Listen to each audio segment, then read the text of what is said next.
Hello students, I welcome all of you on the platform of MPBT online lecture series. My name is Akshay Londe and this is your channel AHL lecture. Last lecture मध्ये आपण parallel axis theorem बघितला होता. आज आपण perpendicular axis theorem बघणार आहोत. ज्यांनी lecture number 19 बघितलेलं नसेल म्हणजेच पॅरलल ऍक्सिस थेरमचं लेक्चर बघितलेलं नसेल त्यांनी ते पहिल्यांदा बघायचं आणि मगच परपेंडिक्युलर ऍक्सिस थेरमचं म्हणजेच लेक्चर नंबर 20 आजचं लेक्चर बघायचं. पॅरलल ऍक्सिस थेरम जर कळालेला असेल तर परपेंडिक्युलर ऍक्सिस थेरम तुम्हाला लगेच लक्षात येईल. ठीक आहे, तर वेळ न वाया घालवता बघा लगेच सुरुवात करूयात आपण परपेंडिक्युलर ऍक्सिस थेरम काय. ठीक आहे, आता थेरमचं जे स्टेटमेंट आहे ते स्टेटमेंट आपण काय करूयात शेवटी बघूयात. पहिल्यांदा आपण त्याचं प्रूफ बघूयात. प्रूफ समजलं की तुम्हाला थेरमचं स्टेटमेंट लगेच लक्षात येऊ शकेल. ठीक आहे, मग बघा मी काय सांगतोय. एक लॅमिनार ऑब्जेक्ट आपण कन्सिडर केला. Consider a laminar object. आता लॅमिनारचा अर्थ काय बघा ते पण सांगणार आहे. लॅमिनार ऑब्जेक्ट म्हणजे काय? पातळ पत्र्यासारखा ऑब्जेक्ट, याला लॅमिनार ऑब्जेक्ट असं म्हणतात. येतं लक्षात? तुमच्या नोटबुकचं जे पेज आहे ते लॅमिनार ऑब्जेक्ट सारखं आहे किंवा नोटबुकचा जो पुठ्ठा आहे तो सुद्धा लॅमिनार ऑब्जेक्ट सारखा आहे. बरोबर, झाडाचं पान पातळ पत्र्यासारखंच आहे. बरोबर, पातळ पत्र्यासारखा जो ऑब्जेक्ट म्हणजे ज्याची थिकनेस कशी आहे खूपच कमी आहे अशा ऑब्जेक्टला आपण लॅमिनार ऑब्जेक्ट असं म्हणतो. ठीक आहे, मग एक लॅमिनार ऑब्जेक्ट या ठिकाणी आपण कन्सिडर केलाय. मग काय म्हणूयात बघा, कन्सिडर ए लॅमिनार ऑब्जेक्ट. बरोबर, हा जो लॅमिनार ऑब्जेक्ट आहे हा लॅमिनार ऑब्जेक्ट रोटेट होतोय. काय होतोय? रोटेट होतोय. कोणाभोवती रोटेट होतोय? तर 3 म्युच्युअली परपेंडिक्युलर ऍक्सिस भोवती. हा आहे सपोज एक्स ऍक्सिस, हा आहे सपोज वाय ऍक्सिस, तर हा आहे तुमचा झेड ऍक्सिस. हे तीनही ऍक्सिस जे आहेत हे तीनही ऍक्सिस कसे आहेत तर म्युच्युअली परपेंडिक्युलर. म्युच्युअली म्हणजे काय तर या 3 ऍक्सिस मध्ये जो अँगल होतो तो अँगल काय आहे? प्रत्येकी 90 डिग्री. म्हणजे एक्स आणि झेड मधला अँगल 90 आहे, झेड आणि वाय मधला 90 डिग्री आहे आणि वाय आणि एक्स मधला सुद्धा 90 डिग्री अँगल आहे. अशा ऍक्सिसला आपण म्युच्युअली परपेंडिक्युलर ऍक्सिस असं म्हणतो. तुम्हाला माहिती असेलच. आणि या ऍक्सिस भोवती, या 3 ऍक्सिस भोवती हा हा जो लॅमिनार ऑब्जेक्ट आहे हा लॅमिनार ऑब्जेक्ट काय होतोय तर रोटेट होतो. ठीक आहे, मग इथं आपण लिहू शकतो बघा, consider a laminar object rotating about. कोणाभोवती रोटेट होतोय? Rotating about 3 mutually perpendicular axis X Y and Z. बरोबर, काय केलं आपण? एक लॅमिनार ऑब्जेक्ट घेतलाय. तो लॅमिनार ऑब्जेक्ट काय होतोय तर रोटेट होतोय असं आपण इमॅजिन केलं. कोणाभोवती रोटेट होतोय तर 3 म्युच्युअली परपेंडिक्युलर ऍक्सिस. ठीक आहे, मग हे तीनही ऍक्सिस काय करूयात आपण इथे डायग्राम मध्ये दाखवूयात. बघा, हा आहे सपोज एक्स ऍक्सिस. ठीक आहे, हा आहे झेड ऍक्सिस आणि हा आहे वाय ऍक्सिस. ठीक आहे, या 3 ऍक्सिस भोवती हा जो लॅमिनार ऑब्जेक्ट आहे तो रोटेट होतो. ठीक आहे, इथं रोटेट होतोय म्हणून असं आपण सिम्बॉल लावतोय. ठीक आहे, चला. बरोबर, आता बघा काय सांगतो. हे जे 3 ऍक्सिस आहेत या 3 ऍक्सिसची काय कंडिशन आहेत ते आपल्याला समजून घ्यायचे. बघा, हा असा लॅमिनार ऑब्जेक्ट दाखवलाय मी. कोणत्या प्लेन मध्ये दिसतोय तुम्हाला? हॉरिझॉन्टल प्लेन मध्ये आहे. बरोबर, कोणत्या प्लेन मध्ये आहे? Horizontal plain. बरोबर, हा आहे सपोज एक्स ऍक्सिस, हा आहे तुमचा वाय ऍक्सिस आणि या ठिकाणी आहे झेड ऍक्सिस. बरोबर, या ठिकाणी आहे झेड ऍक्सिस. 3 ऍक्सिस कळतात. याला वाय म्हणलं तरी सुद्धा चालेल, याला एक्स म्हणलं तरी सुद्धा चालेल आणि या ठिकाणी असणारे मात्र झेड ऍक्सिस. असे म्युच्युअली परपेंडिक्युलर 3 ऍक्सिस आहेत. ठीक आहे, आता महत्वाची कंडिशन मी काय सांगतोय. ज्या ज्या प्लेन मध्ये हा जो ऑब्जेक्ट आहे हा ऑब्जेक्ट प्लेस केलेला आहे त्याच प्लेन मध्ये 2 ऍक्सिस असले पाहिजे. येतं लक्षात? मग हा हॉरिझॉन्टल प्लेन मध्ये दिसतोय तर हॉरिझॉन्टल प्लेन मध्ये 2 ऍक्सिस असायला पाहिजे आणि एक ऍक्सिस राहिलेला एक ऍक्सिस त्या प्लेनला परपेंडिक्युलर असला पाहिजे. ही महत्वाची कंडिशन लक्षात ठेवा. बरोबर, मग या ठिकाणी बघा एक्स ऍक्सिस आणि वाय ऍक्सिस हे हॉरिझॉन्टल प्लेन मध्ये आहेत. मग हॉरिझॉन्टल प्लेन मध्ये ऑब्जेक्ट दिसतोय आणि हॉरिझॉन्टल प्लेन मध्ये 2 ऍक्सिस दिसतात. मग उरलेला जो ऍक्सिस आहे तो उरलेला ऍक्सिस म्हणजे Z axis perpendicular to the plain आहे असं आपण म्हणू शकतो. म्हणजे आपण काय सांगता येईल या ठिकाणी, axis X and axis Y are in the same plane of laminar object and axis Z is perpendicular to that plain. समजतंय? बघा महत्वाची कंडिशन काय सांगितली मी, लॅमिनार ऑब्जेक्ट ज्या प्लेन मध्ये आहे त्या प्लेन मध्ये एक्स आणि वाय ऍक्सिस असतील आणि उरलेला झेड ऍक्सिस जो आहे तो झेड ऍक्सिस त्या प्लेनला, बरोबर, ज्या प्लेन मध्ये तो ऑब्जेक्ट आहे हॉरिझॉन्टल प्लेनला, तो झेड ऍक्सिस कसा असला पाहिजे, परपेंडिक्युलर असला पाहिजे. बरोबर.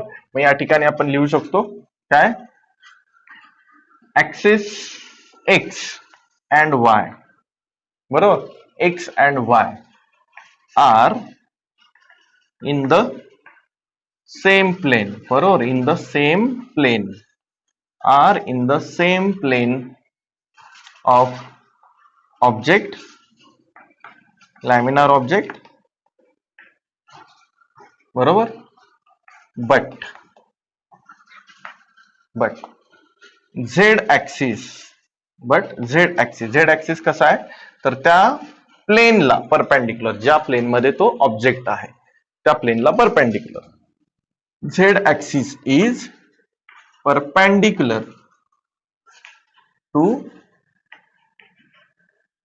इट्स प्लेन, बरोबर, टू इट्स प्लेन. बरोबर. काय लिहिलं, axis X and Y are in the same plane of laminar object but Z axis is perpendicular to it's plain. ठीक आहे, इथपर्यंत लक्षात आलं. आता बघा अजून एक महत्वाची कंडिशन त्या ऍक्सिस बद्दल, that three axis R concurrent. ते तीनही ऍक्सिस कॉन्करंट असले पाहिजेत. कॉन्करंट म्हणजेच एकाच पॉइंट मधून जाणार. एक्स ऍक्सिस, वाय ऍक्सिस आणि झेड ऍक्सिस तीनही एकाच पॉइंट मधून जात आहेत, बरोबर. हा जो पॉइंट आहे, हा पॉइंट जो आहे, या पॉइंटला आपण कॉन्करंट असं म्हणतो. म्हणजे हे तीनही ऍक्सिस कॉन्करंट आहेत असं आपण म्हणू. तीनही एकाच पॉइंट मधून जात आहेत म्हणून त्याला आपण काय म्हणतो तर कॉन्करंट आहेत असं आपण म्हणतो. मग इथं लिहिता येईल आपल्याला, काय लिहिता येईल, these three axes are concurrent. Concurrent म्हणजे लक्षात येते, when number of lines are passing through the same point, बरोबर, that is called as concurrent. मग इथं x ऍक्सिस, y ऍक्सिस आणि z ऍक्सिस एकाच पॉइंट मधून पास होत आहेत, याला आपण म्हणतो कॉन्करंट आहेत. तीनही ऍक्सिस कसे दिसत आहेत आपल्याला, कॉन्करंट. ठीक आहे, इथपर्यंत लक्षात आलेलं असेल तर आपण थोडं पुढे जाऊयात. आता बघा, आता मी काय सांगतोय, हा जो ऑब्जेक्ट आहे लॅमिनार ऑब्जेक्ट, या लॅमिनार ऑब्जेक्टचा आपण एक छोटासा इलेमेंट कन्सिडर करूया. काय कन्सिडर करूया, छोटा इलेमेंट. ठीक आहे, आणि तो इलेमेंट पी या पॉइंट वरती आहे असं आपण मानूयात. तो कन्सिडर, बघा इथं दाखवतो पॉइंट पी, आणि हा जो पॉइंट पी दाखवलाय या पॉइंट, बरोबर, हा जो पॉइंट पी दाखवलाय या पॉइंट वरती आपण छोटासा इलेमेंट कन्सिडर केला असं आपण मानू. Consider A small element of this object at point P whose mass is very small. बरोबर, त्या छोट्या इलेमेंटचं मास कसं असणार आहे, इलेमेंट खूप छोटा आहे. छोटा इलेमेंट म्हणजे छोटा पार्टिकल. हा जो लॅमिनार ऑब्जेक्ट आहे याचा एक पार्टिकल, छोटासा कण आपण कन्सिडर केला, बरोबर. मग त्याचं मास किती असणार आहे, खूप छोटा असणार आहे. ते मास किती घेणार आपण, डीएम इतकं मास घेणार. याचं जे मास आहे हे मास किती आहे, खूप स्मॉल, ते आपण डीएम न दाखवू. म्हणजे काय म्हणता येईल आपल्याला इथं, कन्सिडर ए स्मॉल इलेमेंट, बरोबर, consider A small element of laminar object, बरोबर. तो स्मॉल इलेमेंट कुठं आहे, ऍट पॉइंट पी. मग इथं लिहूयात ऍट पॉइंट पी, ज्याचं मास किती आहे, ऑफ मास डीएम, ज्याचं मास किती आहे, खूप छोटस मास आहे, जे आपण डीएम ने इंडिकेट केलंय. येतंय लक्षात. बघ काय लिहिलंय, कन्सिडर ए स्मॉल इलेमेंट, या ऑब्जेक्टचा छोटासा इलेमेंट कन्सिडर केलाय आपण, बरोबर, at point P whose mass is DM, ज्याचं मास डीएम इतकं आहे असं आपण मानूया.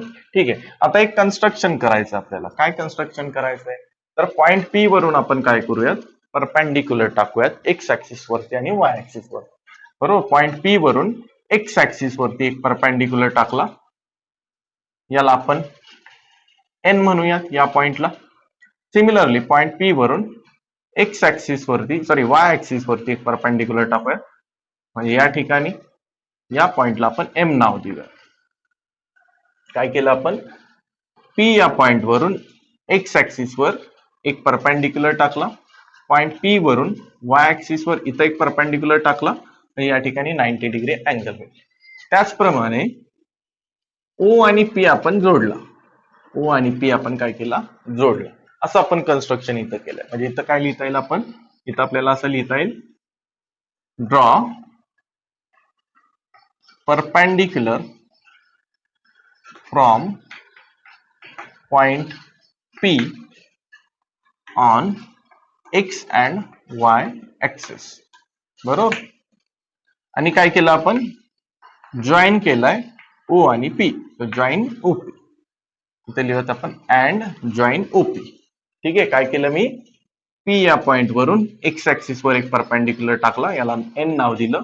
पी या पॉइंट मधून वाय ऍक्सिस वर एक परपेंडिक्युलर टाकला, याला एम नाव दिलं. ठीक आहे. आणि ओपी काय केला, जॉईन केला, ओपीला जोडलं.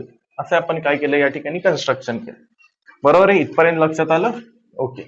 आता हा जो पॉइंट पी आहे, या पॉइंटचे आपण कोऑर्डिनेट कन्सिडर करूयात. काय कन्सिडर करायचे, coordinate.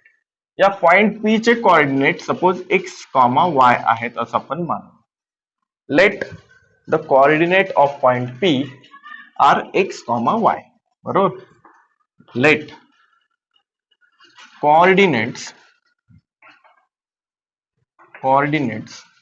Of point P are x comma y. बरोबर. ओके. आता याचा अर्थ काय असतो, पॉइंट पी चे कोऑर्डिनेट, पॉइंट पी चे जे कोऑर्डिनेट्स आहेत ते एक्स आणि वाय आहेत. याचा अर्थ काय, तर पॉइंट पी हा ओरिजिन पासून एक्स ऍक्सिस वर किती दूर आहे, तर एक्स इतका दूर आहे. म्हणजे ओएन हे डिस्टन्स किती असणार आहे, तर एक्स असणार. समजतंय का. पॉइंट पी चे कोऑर्डिनेट एक्स कॉमा वाय म्हणजे काय, पॉइंट पी हा ओरिजिन पासून एक्स ऍक्सिस वर किती दूर असणार आहे, तर एक्स इतका दूर असणार. सिमिलरली पॉइंट पी हा ओरिजिन पासून वाय ऍक्सिस वरती किती दूर असणार आहे, तर वाय इतका दूर असणार आहे. किती दूर असणार आहे, वाय इतका. म्हणजे ओएम किती असणार आहे, तर वाय असणार. मग आता जर ओएन एक्स असेल, ओएन किती आहे, एक्स, तर एमपी सुद्धा किती असणार आहे, एक्सच असणार आहे. अपोजिट साइड इक्वल असतील या ठिकाणी. सिमिलरली ओएम किती आहे या ठिकाणी, वाय. बरोबर. ओएम वाय ऍक्सिस वरचं डिस्टन्स किती आहे, वाय. बरोबर. वाय ऍक्सिस वरचं ओएम हे डिस्टन्स किती आहे, तर वाय आहे. मग याची अपोजिट साइड पी एन ही सुद्धा किती असणार आहे, तर वायच असणार. बरोबर. इथपर्यंत लक्षात येत आहे तुमच्या. बरोबर. काय केलं मी, पॉइंट पी ज्या ठिकाणी या बॉडीचं मास, सॉरी हा पॉइंट पी ज्या ठिकाणी आपण एक छोटा इलेमेंट कन्सिडर केलाय, त्या छोट्या इलेमेंटचं मास डीएम इतकं आहे असं आपण मानलंय. बरोबर. आणि त्या पॉइंट पी चे कोऑर्डिनेट एक्स कॉमा वाय आहेत. हे डिस्टन्स असेल एक्स, हे असणारे वाय, हे पण असणारे एक्स आणि हे असणारे वाय. बरोबर. इथपर्यंत लक्षात आलं. अच्छा. आता जरा बघा, आता काय करायचं आपल्याला बघा, या छोट्या इलेमेंटचा मी moment of inertia find out करणार आहे. काय फाइंड आउट करणार आहे, त्या छोट्या इलेमेंटचा मोमेंट ऑफ इनर्शिया. मला ऍक्च्युली या मोठ्या इलेमेंटचा किंवा सॉरी त्या मोठ्या ऑब्जेक्टचा, त्या लॅमिनार ऑब्जेक्टचा moment of inertia find out करायचा. येते लक्षात. मला ऍक्च्युली या लॅमिनार ऑब्जेक्टचा मोमेंट ऑफ इनर्शिया काढायचं, पण मी सुरुवातीला काय करणार आहे, त्या छोट्या इलेमेंटचा ज्याचं मास डीएम आहे, या छोट्या इलेमेंटचा moment of inertia find out करणार. ठीक आहे. कोणत्या ऍक्सिस भोवती या छोट्या इलेमेंटचा moment of inertia find out करायचा आहे. चला पहिल्यांदा आपण एक्स ऍक्सिस भोवती moment of inertia find out करूयात. कुणाचा, या छोट्या इलेमेंटचा. कसा फाइंड आउट करणार moment of inertia, moment of inertia find out करण्यासाठी लागतं त्या इलेमेंटचं मास. किती आहे मास, तर डीएम इतकं मास आहे. बरोबर आहे. आणि तो छोटा इलेमेंट एक्स ऍक्सिस पासून किती डिस्टन्स वरती आहे, तर वाय इतक्या डिस्टन्स वरती आहे. या डिस्टन्सचा, बरोबर, या डिस्टन्सचा स्क्वेअर म्हणजेच वाय स्क्वेअर. हा मिळाला आपल्याला moment of inertia of this small element about the axis x. समजतंय का, समजतंय. बघा परत एकदा सांगतो. हा छोटा इलेमेंट, या छोट्या इलेमेंटचं मास आहे डीएम. हा छोटा इलेमेंट, या छोट्या इलेमेंटचं मास किती आहे, डीएम. आणि हा इलेमेंट एक्स ऍक्सिस पासून किती डिस्टन्स वरती आहे, तर वाय इतक्या डिस्टन्स वर आहे. त्याचा square y square. Y square dm आपल्याला काय मिळालं, तर या छोट्या इलेमेंटचा moment of inertia about x axis. असे छोटे छोटे इलेमेंट्स ज्याचा जर आपण मोमेंट ऑफ इनर्शिया काढला आणि जर जोडत जोडत जोडत जर गेलो आपण, तर आपल्याला पूर्ण बॉडीचा moment of inertia about x axis मिळेल. मग ही जी जोडण्याची प्रोसेस आहे यालाच आपण इंटिग्रेशन असं म्हणतो. हे पाठीमागच्या लेक्चरमध्ये आपण बघितलं होतं. म्हणजेच काय करतो आपण, एका छोट्या इलेमेंटचा मोमेंट ऑफ इनर्शिया काढतो आणि त्याचं इंटिग्रेशन काढतो. इंटिग्रेशन काढल्यानंतर आपल्याला पूर्ण बॉडीचा मोमेंट ऑफ इनर्शिया मिळतो अबाउट एक्स ऍक्सिस. त्याला आपण म्हणूयात आय एक्स. त्याला म्हणूयात आपण आय एक्स. कळालं का? मग इथं काय लिहिता येईल आपल्याला, let moment of inertia of a body किंवा of a laminar object, of a laminar object कोणत्या ऍक्सिस भोवती काढलाय मोमेंट ऑफ इनर्शिया, अबाउट कोणत्या ऍक्सिस भोवती, तर एक्स ऍक्सिस भोवती. बरोबर. काय मिळालाय तो मोमेंट ऑफ इनर्शिया आपल्याला, I x is equal to, बरोबर, त्या छोट्या इलेमेंटचं मास डीएम आणि तो छोटा इलेमेंट वाय एक्स ऍक्सिस पासून किती डिस्टन्स वर आहे, तर वाय, त्याचा स्क्वेअर, वाय स्क्वेअर डीएम. हे मिळालं त्या छोट्या इलेमेंटचा मोमेंट ऑफ इनर्शिया. पण इंटिग्रेशनचं साइन टाकल्यानंतर तो मोमेंट ऑफ इनर्शिया असणार आहे त्या बॉडीचा. याला म्हणूयात इक्वेशन नंबर 1. क्लिअर? आता बघा, आपण काय करूयात, त्या छोट्या इलेमेंटचा आपण काय करूयात, moment of inertia find out करूयात अबाउट वाय ऍक्सिस. मगाशी आपण काय केलं, तर छोट्या इलेमेंटचा moment of inertia about x axis find out केला आणि त्याचं इंटिग्रेशन मिळवलं. इंटिग्रेशन साइन टाकल्यानंतर moment of inertia of body आपल्याला मिळाला. ठीक आहे. आता काय करायचं आपल्याला बघा, आता त्याच छोट्या इलेमेंटचा moment of inertia about y axis find out करायचा आहे. कुठे आहे तो इलेमेंट, पी या ठिकाणी, किती मास आहे त्याचं, डीएम इतकं मास आहे. ठीक आहे. तो छोटा इलेमेंट वाय ऍक्सिस पासून किती दूर वरती दिसतोय तुम्हाला, डिस्टन्स किती आहे, what is the distance between that small element and Y axis, that is nothing but x. बरोबर, म्हणजेच एक्सचा स्क्वेअर, म्हणजे एक्स स्क्वेअर डीएम. हे आपल्याला काय मिळालं, त्या छोट्या इलेमेंटचा moment of inertia about y axis. बरोबर आहे. पण याचं जर इंटिग्रेशन आपण काढलं तर काय तयार होतो, moment of inertia of laminar object about y axis. म्हणजेच आय वाय म्हणूयात त्याला. आपण काय म्हणूयात, आय वाय. म्हणजे आय वाय काय आहे, तर moment of inertia of a laminar object about y axis. बरोबर, लक्षात येत आहे? ठीक आहे. म्हणजे इथं आपण लिहू शकतो, now moment of inertia of a laminar object, of a laminar object about y axis. बरोबर, अबाउट वाय ऍक्सिस इज. कसा फाइंड आउट केला आपण, लक्षात येत आहे? त्या छोट्या इलेमेंटचं मास डीएम, तो छोटा इलेमेंट वाय ऍक्सिस पासून किती डिस्टन्स वरती आहे, तर एक्स, म्हणजेच एक्सचा स्क्वेअर. हा मिळाला आपल्याला moment of inertia of that small object किंवा small element about y axis. इंटिग्रेशनचं साइन टाकलं की आपल्याला मिळतो moment of inertia of whole body. म्हणजेच इथं आपण लिहू शकतो I y is equal to integration of x square dm. याला म्हणूयात इक्वेशन नंबर 2. ठीक आहे. सिमिलरली म्हणजेच या पद्धतीनं आपण काय करूयात, त्या छोट्या इलेमेंटचा moment of inertia about z axis सुद्धा फाइंड आउट करू शकतो आणि अल्टिमेटली आपल्याला या बॉडीचा moment of inertia about z axis मिळून जाईल. सेम, म्हणजे इथं आपण लिहू शकतो सिमिलरली. बघा कसा फाइंड आउट करता येईल, moment of inertia of small object about y axis. बघा बरं, या छोट्या इलेमेंटचं मास आहे डीएम. ठीक आहे. हा छोटा इलेमेंट झेड ऍक्सिस पासून किती डिस्टन्स वरती आहे, तर ओपी इतक्या डिस्टन्स वर आहे, म्हणजेच ओपी स्क्वेअर डीएम. हा काय झाला, moment of inertia of that small element about z axis. पण याचं इंटिग्रेशन जर आपण काढलं तर आपल्याला मिळतो moment of inertia of this laminar object about A Z axis, म्हणजेच आय झेड. सिंपल आहे. मोमेंट ऑफ इनर्शिया काढणं खूप सोपी गोष्ट आहे. याच्यामध्ये फक्त तुम्हाला मास माहिती असावं लागतं इलेमेंटचं किंवा बॉडीचं, आणि ऍक्सिस पासूनचं डिस्टन्स माहिती असावं लागतं. म्हणजे इथं आपण काय लिहू शकतो, similarly moment of inertia of a body किंवा of a laminar object, of a laminar object about z axis is.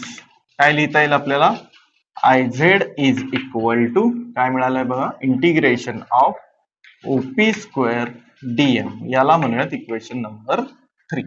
ठीक आहे. आता आपण काय करूयात, या ओपी स्क्वेअरची व्हॅल्यू आपल्याला मिळते का त्यासाठी प्रयत्न करूयात. आपल्याला माहिती करायचंय की ओपी स्क्वेअर किती आहे. कुठे आहे ओपी, ओपी इथं दिसतोय. ठीक आहे. ओपी साठी तुम्ही ट्रायंगल बघू शकता, ओ एम पी किंवा ओ एन पी, कोणताही एक ट्रायंगल कन्सिडर केला तरी सुद्धा चालेल. कसला ट्रायंगल आहे ओ एम पी, जर तुम्हाला ओपी काढायचं असेल तर तुम्ही पायथागोरस वापरू शकताय का, या ठिकाणी वापरू शकताय, कारण की ओ एम पी हा ट्रायंगल राईट अँगल ट्रायंगल आहे, बरोबर. म्हणजे इथं आपण लिहू शकतो इन ट्रायंगल. कोणता ट्रायंगल घेतलाय, ओ एम पी. ठीक आहे.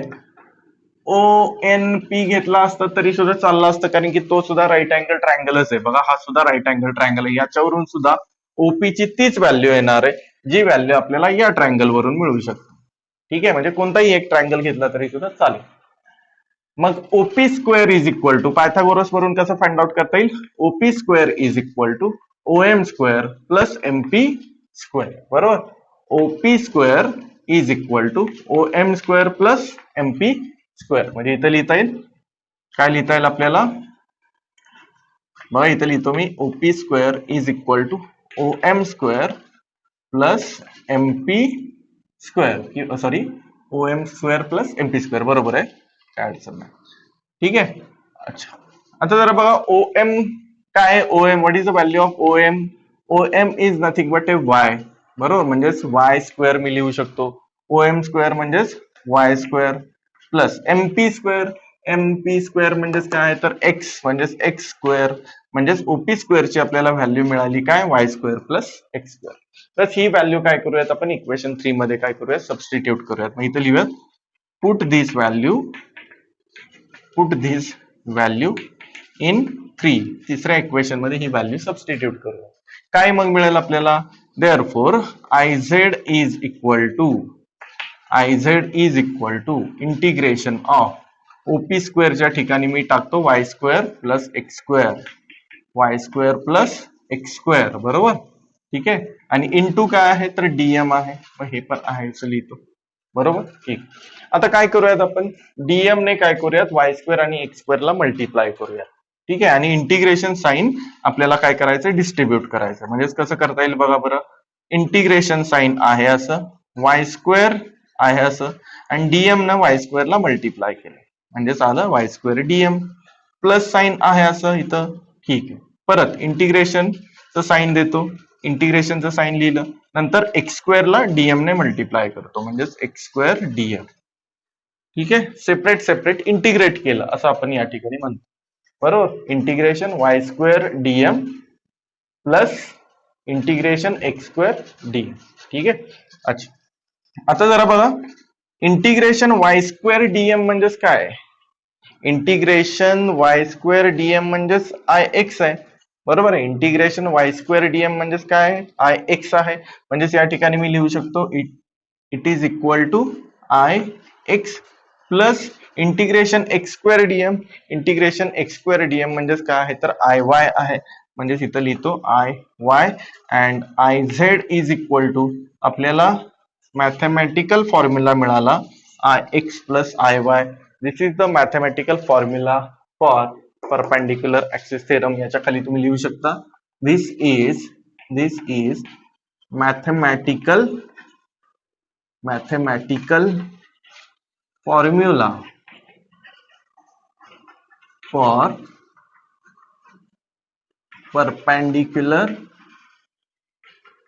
Perpendicular axis theorem. हा फॉर्म्युला आहे कशाचा, तर perpendicular axis theorem. I z is equal to I x plus I y. खूप सोपं होतं. आपण काय केलं, 3 स्टेप मध्ये व्यवस्थित लक्षात ठेवा. कसं केलं आपण, छोट्या इलेमेंटचा moment of inertia about x axis काढला, त्याच्यावरून लॅमिनार ऑब्जेक्टचा moment of inertia about x axis मिळाला, पहिली स्टेप.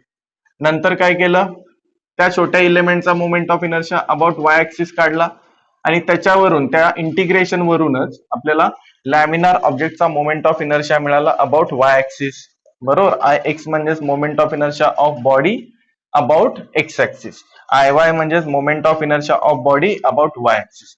आणि त्याचप्रमाणे त्या छोट्या इलेमेंटचा moment of inertia about z axis काढला, त्याच्यावरूनच आपल्याला पूर्ण बॉडीचा moment of inertia about z axis मिळाला. बरोबर आहे. म्हणजेच आपण थोडक्यात बॉडीचा moment of inertia about x axis, about y axis, about z axis काय केला, 3 वेळेस काय केला, फाइंड आउट केला. फायनली आपल्याला इक्वेशन मिळते I z is equal to I x plus I y. Okay, आता बघा आपल्याला स्टेटमेंट लिहायचे. स्टेटमेंट आपण याच्यावरून लिहिणार. ठीक आहे, I z is equal to I x plus I Y. आपल्याला स्टेटमेंट पाठ करायचं नाही, स्टेटमेंट आपल्याला याच्यावरून समजून घ्यायचंय. समजलं तर व्यवस्थित लिहिता येईल. येते लक्षात. मग आय झेड काय आहे बघा बरं. आय झेड काय, मोमेंट ऑफ इनर्शिया आहे. कुणाचा, तर त्या लॅमिनार ऑब्जेक्टचा. कशा भोवती काढलेला, तर झेड ऍक्सिस भोवती काढलेला. म्हणजेच काय म्हणता येईल आपल्याला बघा, the moment of inertia of laminar object about an axis perpendicular to it's plain. म्हणजे काय, ज्या प्लेन मध्ये लॅमिनार ऑब्जेक्ट आहे, ज्या प्लेन मध्ये लॅमिनार ऑब्जेक्ट आहे, त्या प्लेनला परपेंडिक्युलर असलेला जो ऍक्सिस आहे, बरोबर, त्या ऍक्सिस भोवती काढलेला मोमेंट ऑफ इनर्शिया म्हणजेच आय झेड. बरोबर. म्हणजे इथं कसं लिहिता येईल आपल्याला, इथं आपण असं लिहू शकतो बघा. इथं लिहितो मी द मोमेंट ऑफ, बघा हे जे लिहितोय मी आता ते फक्त आय झेड साठी लिहितो. The moment of inertia of laminar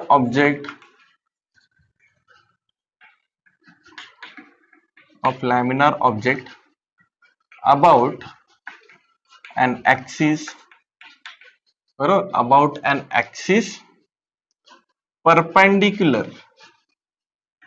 to its plane, perpendicular to its plane is, बरोबर आहे, जो ऍक्सिस त्या प्लेनला परपेंडिक्युलर आहे त्या ऍक्सिस भोवती काढलेला moment of inertia is some of, बरोबर, इज सम ऑफ, कशाची समेशन आहे बघा बरं, समेशन ऑफ, कशाची समेशन आहे, तर मोमेंट ऑफ इनर्शियाचीच समेशन आहे.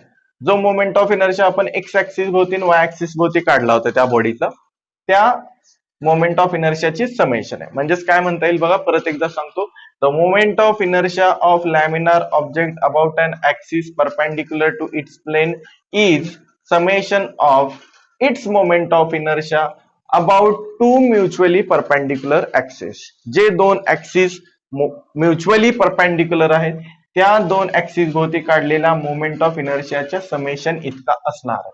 म्हणजे तिथं लिहिता येईल is some of its moment of inertia about to mutually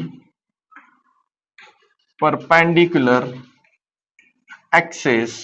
bracket मध्ये तुम्ही एक्स अँड वाय लिहू शकता इथं, बरोबर. या ठिकाणी तुम्ही लिहू शकता अबाउट अन ऍक्सिस झेड म्हणलं तरी सुद्धा चालेल, अबाउट अन ऍक्सिस झेड, बरोबर. आणि या ठिकाणी लिहितो मी एक्स कॉमा वाय, म्हणजे जास्त सोपं जाईल. ठीक आहे. आणि कॉमा करून याच्या पुढे बघा काय लिहिता येईल, कॉमा करून याच्या पुढे मी असं लिहितो, ऑल 3 ऍक्सेस being concurrent. तिन्ही ऍक्सेस कसे असले पाहिजे, कॉन्करंट. असं स्टेटमेंट काय होतंय, तयार होतंय. कशाचं, परपेंडिक्युलर ऍक्सिस थेरमचं. बघा परत एकदा व्यवस्थित समजून सांगतो. झेड ऍक्सिस भोवती लॅमिनार ऑब्जेक्टचा काढलेला मोमेंट ऑफ इनर्शिया हा इतर दोन ऍक्सिस भोवती काढलेला मोमेंट ऑफ इनर्शियाच्या समेशन इतका असतो, असा त्याचा अर्थ आहे. समजतंय. झेड ऍक्सिस भोवती लॅमिनार ऑब्जेक्टचा काढलेला मोमेंट ऑफ इनर्शिया हा इतर दोन ऍक्सिस भोवती काढलेल्या मोमेंट ऑफ इनर्शियाच्या बेरजे इतका असतो. फक्त हे लिहिता यायला पाहिजे. कसं लिहिणार, आय झेड म्हणजे काय पहिल्यांदा लिहायचं, the moment of inertia of laminar object about an axis. कोणता ऍक्सिस, जो परपेंडिक्युलर आहे कोणाला, तर त्या प्लेनला, ज्या प्लेन मध्ये तो लॅमिनार ऑब्जेक्ट आहे, ज्याला आपण झेड ऍक्सिस असं म्हणतो, बरोबर. इज सम ऑफ, समेशन आहे. कशाची समेशन आहे, तर moment of inertia about to mutually perpendicular axis. Summation of moment of inertia about to mutually perpendicular axis. कोणते दोन ऍक्सिस, एक्स अँड वाय, बरोबर आहे. आणि पुढे काय लिहिलंय, ऑल 3 ऍक्सिस बिंग कॉन्करंट. महत्वाचं, ते तीनही ऍक्सिस कसे असले पाहिजे, कॉन्करंट म्हणजेच एका पॉइंट मधून जाणारे असले पाहिजेत, असं या या फॉर्म्युल्यावरून तुम्हाला हे स्टेटमेंट लिहिता यायला पाहिजे. कळालं? ठीक आहे. तर परपेंडिक्युलर ऍक्सिस थेरम आज इथं आपण घेतला. ठीक आहे. आजचं लेक्चर मी इथंच थांबवतोय. लेक्चर जर तुम्हाला आवडला असेल, थेरम जर तुम्हाला समजलेला असेल, तर जास्तीत जास्त लाईक करा आणि शेअर करा. जास्तीत जास्त मुलांना जास्तीत जास्त लाईक करा, इथं लक्षात. आणि जर चॅनलला सबस्क्राईब केलेलं नसेल तर चॅनलला सबस्क्राईब पहिल्यांदा करा. ठीक आहे. आजचं लेक्चर मी इथंच थांबवतो. तोपर्यंत स्टडी करत राहा. All the very best.